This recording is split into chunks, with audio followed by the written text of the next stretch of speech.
This morning, 3 days after being rescued from Somali pirates by U.S. Navy SEALs, American aid worker Jessica Buchanan and her Danish colleague are at a U.S. base on the Italy island of Sicily. They are being debriefed by military and intelligence officials who want to learn as much as possible about their captivity and pirates who held them hostage. Correspondent Alan Pizzey is at Signorella, Italy. Alan, good morning. Good morning, John. We know Jessica was ill and that was a factor in speeding up her rescue. How do we think she's doing now, and what do we know about that? Actually, John, we know absolutely nothing because the family has asked for privacy, and the U.S. military says that they respect that, and the only statement they'll give is that they are now, both hostages, former hostages, are now in phase 2 of a 3-stage reintegration process. That's where they have thorough medical checks, get whatever treatment they need, and they have a lot of debriefing, both from psychiatrists and psychologists as well as intelligence officials.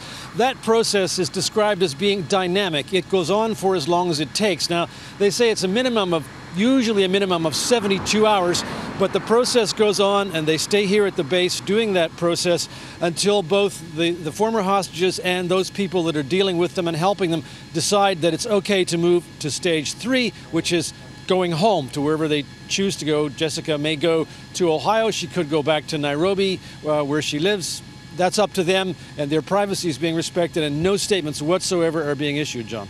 Well, that's about normal. You know, the experts say in these things that the hostage has lost 2 things. One is predictability while in captivity, because you never know what's going to happen next, and control, which means you are not making decisions.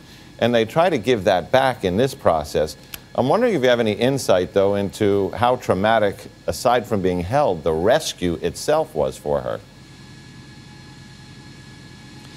No statements have been issued. You can assume, I think, that it would have been traumatic because one minute you imagine you're sitting there in darkness with people that are chewing a narcotic drug and carrying guns and who don't particularly like you and just want whatever they can get from you, and suddenly out of the darkness come pretty scary looking guys, I should think, but friendly guys. So there's this sudden, you're gone from sitting on the ground or wherever you're sitting to being whisked away into the arms of friendly people, but it has to be pretty terrifying, I would imagine, John.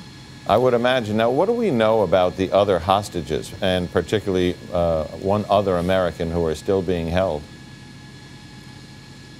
Well, a spokesman for the pirates, or somebody who says he's a spokesman for pirates, says that hostage, the American journalist, was moved 3 times in the 24 hours following the rescue of Jessica Buchanan and her colleague.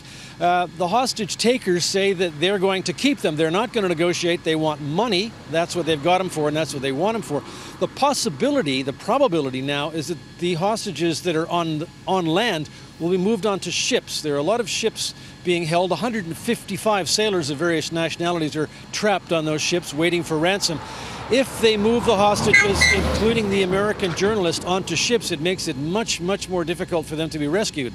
A very dynamic situation. Thanks, Alan Pizzey in Signorella, Italy.